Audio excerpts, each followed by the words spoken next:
I don't know, would I have been part of that or not? I can now tell myself I wouldn't have been cut. They would have kept me anyway because I'm so good. And I never know. I can tell myself that story. But more importantly, I wasn't fired. I wasn't let go. Didn't have to deal with that. I dealt with struggles, absolutely, and self-doubt, absolutely.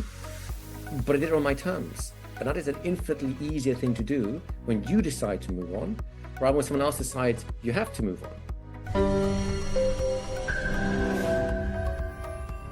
I do remember, back in the day, I was a big motivational speaker.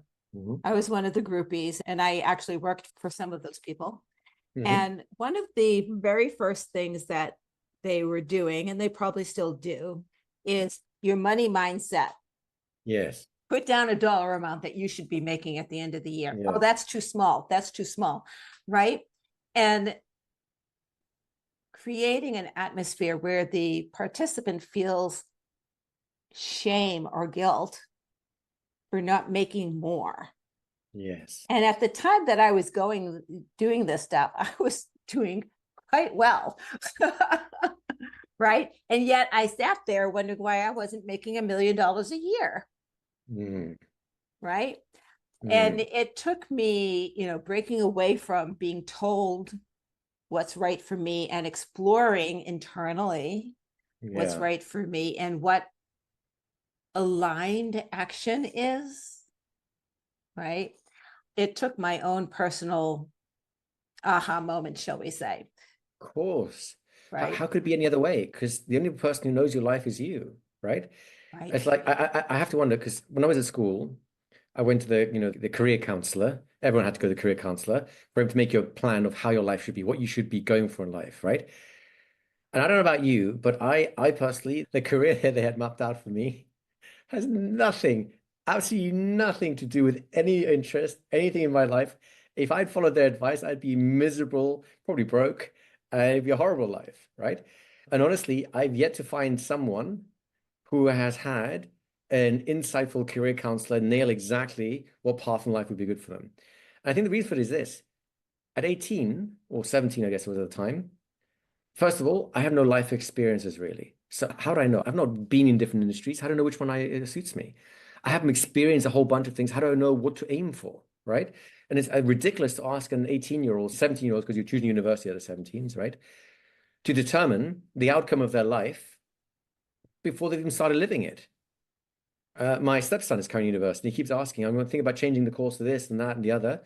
And ultimately, and what do you think? And the answer is, look, you don't know. You have no way of knowing where you'll end up. You need to have experiences, and those experiences will shape you. So you end up starting with a biology and chemistry because you want to kind of down the pharmacology route. Now he's thinking of switching over to business because he started working part-time to make, money as a student. And he loves that so much, he decided that's so much more fun than being a scientist. And he could not know that until he started working both as a scientist and as a businessman, or in an office, if you will, to realize, hang on a second, this looks good on paper, but this makes me come to life. You can't do that without experience. Makes me come to life. And the willingness to know when you have played that role out. Exactly. Right. So, and I can only use myself because only my experiences are valid. Okay. So I was in a position where I was single, had a child 1.5 years old, was on welfare here in the States. And that was not how I wanted to raise my child, but it got me out. Mm. And so I started working, and it cost me money. It was a hardship for me to go to work. Mm-hmm. But within 3 years, Mm-hmm. I was a manager, owned my own home, had a new car. I had all of the trappings, if you will, of success, but I was also having fun. Mm. I was having a This is it. blast. Yes. This is it. Until I got to the point where, okay, I've done that. Now what? I've done that. Now what? I've done that. And I have learned that I'm a now what person. Yes. Right. So this is fun, but I want the fun to continue. So I'm done with that. Yeah. What's the next fun? Exactly. And you don't get that in corporate. No, no. Unless, of course, you're a very competitive person and your fun is just climbing the corporate ladder and the status. Some people are, and that's great. Enjoy it. You're Yeah, in the right but then place. I got up there on the board of directors and And then that's looked it. around and went, this is I not don't want fun. any more. Right. Now you have to play. And I think you're right. I think once we run out of cookie cutter life plans, you have to blaze your own trail. It's now the rest now is wild jungle. Yes. Pick a direction, figure it Yes. out. Right. And if that doesn't work, you just like you were saying, try something different, try something Yeah. different. I call that But- my inner compass, right? Or actually it's an external compass. Something like a guiding, a North Star, guiding principle that says, as long as you're resonating with this thing, whatever you're doing, no matter how weird it looks from the outside, it's the right thing. And Correct. no matter how good it looks from the outside, if it has dissonance with that, it misaligns you from that, you're not doing the right thing. Nothing wrong with that. Like, again, everyone, as far as I'm concerned, everyone thought I'd made it when I made it into one of the top law firms in the world, right?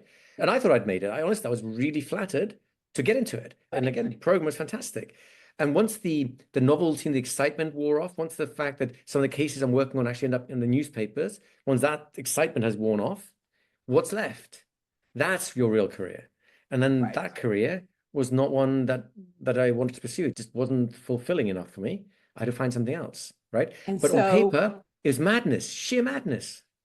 yes, because you leave what some would call secure, well-paying position Yeah. to become a hypnotist. Are you out of Although, your mind? ironically, I left at the height of the dot-com bubble, and like 3 months later, it burst. So Right. basically, 3 or 4 months after I left on my own terms, half of my colleagues, like we would get absorbed in intakes, so like groups of about 20 or 40 people at a time, and you have a summer intake and a winter intake and so on. So about half of my intake was let go of because they were dealing with .com stuff, and as soon as that dried up, they lost their jobs. Right. And I don't know, would I have been part of that or not? I can now tell myself I wouldn't have been cut. They would have kept me anyway because I'm so good. And I never know. I can tell myself that story. But more importantly, I wasn't fired. I wasn't let go. Didn't have to deal with that. I dealt with struggle, absolutely, and self-doubt, absolutely. But I did it on my terms. And that is an infinitely easier thing to do when you decide to move on, rather when someone else decides you have to move on. It's a very different position to be in.